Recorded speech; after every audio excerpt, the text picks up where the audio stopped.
আজ ছিল আমার এক বন্ধুর আইবুড়ো ভাত, যেটা আমরা বন্ধুরা মিলে ওকে খাইয়েছিলাম। আর আজকের পায়েসটা বাড়ি থেকেই বানিয়ে নিয়ে গেছিলাম, যেটা আমার মা বানিয়ে দিয়েছিল। তারপর চলে গেছিলাম আমার আর একটা বন্ধুর বাড়িতে। আর আমরা যাওয়ার কিছুক্ষণ পরেই আমাদের উডবি ব্রাইডও চলে এসেছিল। তারপর বেশ কিছুক্ষণ আড্ডা দিয়ে আমরা সবাই মিলে চলে গেছিলাম আইবুড়ো ভাতের থালা সাজাতে। আর আজকের সব খাবারই আমরা বাইরে থেকেই কিনেছিলাম, কারণ আমরা কেউই রান্না পারি না। শুধু আমি চাটনি, পাঁপড় আর পায়েসটা বাড়ি থেকে এনেছিলাম। এই প্রথমবার আমরা আমাদের স্কুল গ্রুপের কোনো বন্ধুকে এরকম ভাবে আইবুড়ো ভাত খাওয়াচ্ছি, তাই সবাই মিলে বেশ মজাই হচ্ছিল। আর এরা থালা সাজানো ছেড়ে নিজেরাই সব খেতে শুরু করে দিয়েছিল আগে থেকে। আর এসব করতে করতেই আমাদের মোটামুটি থালা সাজানো হয়ে গেছিল। আর ওদের পাল্লায় পড়ে তারপর আমিও একটু পাঁপড় খেয়ে নিয়েছিলাম। বন্ধুদের সাথে থাকলে কখন যে টাইম চলে যায় সেটা বোঝাই যায় না, আর আজকেও তাই হয়েছিল। আর এসব করতে করতেই আমাদেরও বেশ অনেকটাই বেলা হয়ে গেছিল। তাই আর দেরি না করে আমরা আইবুড়ো ভাতের থালাটাকে সাজিয়ে দিয়ে ওকে ডেকে নিয়েছিলাম।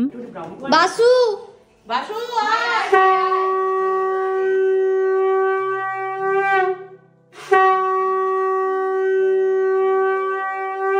আর আজকের মেনুতে ছিল fish fry, mutton biryani, chicken চাপ, চাটনি, পাঁপড়, পায়েস আর মিষ্টি। তারপর ও বসে পড়েছিল খেতে, আর আমরাও সবাই মিলে একবার করে ওকে পায়েস খাইয়ে আশীর্বাদ করে দিয়েছিলাম।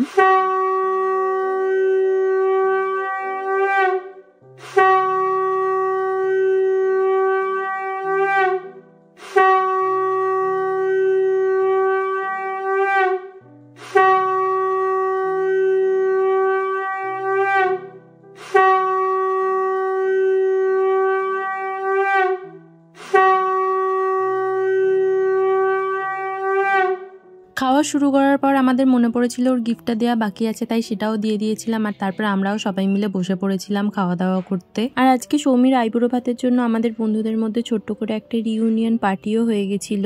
জীবনে যতই নতুন নতুন বন্ধু হয়ে যাক, স্কুলের বন্ধুদের মতো হয়তো কেউই হয় না। আগে যাদের সাথে রোজ 5-6 ঘন্টা করে থাকতাম, এখন তাদের সাথে 2 ঘন্টা দেখা করতে গেলেও 2 সপ্তাহ ধরে প্ল্যান করতে হয়। যাই হোক, তারপরে খাওয়া দাওয়া করে উঠে ছোট্ট করে আমরা এখানে কেক কাটিং করেছিলাম। তারপরে সবাই মিলে অনেক গল্প করেছি, আড্ডা দিয়েছি, মজা করেছি। তারপর কিছুক্ষণ সবাই মিলে ল্যাদ খাচ্ছিলাম, আর এইভাবেই কাটিয়েছিলাম আজকের দিনটা। আর এই মিনি ভ্লগটা ভালো লাগলে অবশ্যই একটা লাইক করে দিও, চ্যানেলটা সাবস্ক্রাইব করে দিও। দেখা হচ্ছে পরের মিনি ভ্লগে।